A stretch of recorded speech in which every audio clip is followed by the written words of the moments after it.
ஆலயா cotton trending வேட்டிகள் ஷர்ட்டுகள்.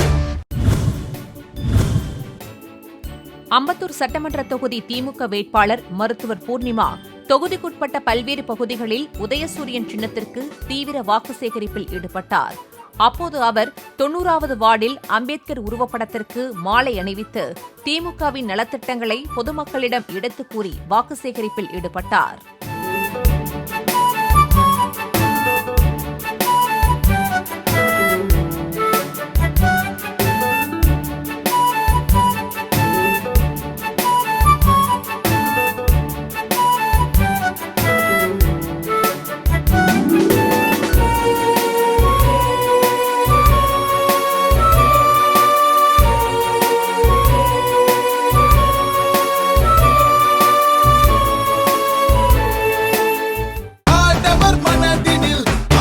ஆலயா cotton trending வேட்டிகள் ஷர்ட்டுகள்.